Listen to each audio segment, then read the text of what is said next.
Hello my fellow nerds, my name is Jamie and I'm just trying to live my best nerd life. Today I'm going to be talking about A Rise of Insanity, a first-person psychological horror game from the people at Pineapple Works and Red Limb Studio. The game draws inspiration from many great psychological horror IPs, such as The Shining, The Exorcist and Silent Hill. So obviously I was super interested to try it out. There's even a very blatant and direct reference to another great Stephen King film in there. More than likely, there are multiple references, but I probably missed them. In any case, I definitely recommend you keep your eyes out. I do want to mention that I did receive a review code for this game, so thanks very much for that. With that being said, let's get on with the review. Mental health has a long history of being unrecognised and misunderstood. Once a very taboo subject, it is slowly but surely becoming a topic that is acknowledged and better understood. More and more video games are being developed that try to communicate what mental health is and try to raise awareness. Hellblade: Senua's Sacrifice is one very strong example. As the name suggests, Rise of Insanity incorporates themes of mental disorders into its narrative. The story introduces the player to Dr. Stephen Dowell, a well-known psychologist who is faced with a trying patient. This patient shows multiple contradictory symptoms of different mental health disorders, although they are all quite distinct symptoms. The game seems to centre on exploring different parts of a big and suitably creepy house, as well as a stereotypically abandoned mental asylum. Both areas are unsettling enough, with my favourite of the two locations being the asylum. Sneaking down the dank hallways as I tentatively trigger the next jump scare was genuinely unsettling. Gotta give kudos where it is deserved. Whilst traversing these locations, the game directs players to the next area using a mixture of techniques. Scripted events occur, such as a television turning on or a telephone ringing. A passageway or door may be blocked off with something as ordinary as police tape, or, as a player's mind slowly unravels, things like a cave-in might block the way. Once a major event is triggered, a series of vignettes in various locations have to be played through until the player is circled back to the house.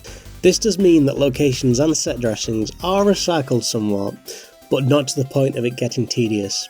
These vignettes are enjoyable to play, with their own areas to explore and puzzles to solve. I particularly enjoyed some of the more trippier sequences. This game does have the word insanity in its title, after all. Gameplay is quite minimal. It's very much a walking simulator. The player can walk, run and interact with objects by way of the use button. These interactions are the typical fare: picking up objects, opening doors, solving puzzles, for example. Not every object or door can be interacted with, but several objects can be picked up and taken with you. These items may be needed for puzzles, or they might even be collectibles. Many items give some form of context to the world. Newspaper clippings, diary entries, and even some dictaphone recordings. Pretty standard stuff if you enjoy this type of horror game. Interestingly, with each dictaphone that is uncovered, the more unbalanced the person whose voice you are listening to seems to be. Amongst all the items that you pick up, the rubber ducks are definitely the strangest. They can be found throughout the game, and I'm still not quite sure what they're meant to do. Do they unlock anything? Are they there just to be random? Or did my mind just make them up? Talking about ducks, there's a notable bird motif sprinkled throughout, particularly focusing on crows. Crows can be found throughout the game and their caws can be heard frequently. There is artwork and books dedicated to birds, and there are even some parts of the game where a bird or two can be controlled in mid-flight for short sections. I did notice that in some of the outside areas, the trees and bushes didn't seem to load quite right. A lot of the leaves were just floating in mid-air, as if the accompanying branches hadn't appeared.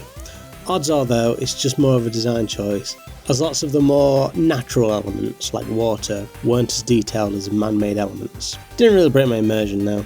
The game is at its best when freaky things are happening, when things appear and disappear, when you feel disorientated and on edge. Best of all, due to the underlying mental health narrative, the jump scares that happen seem justified. It's not a scary ghost that's moving things about, it's not something supernatural.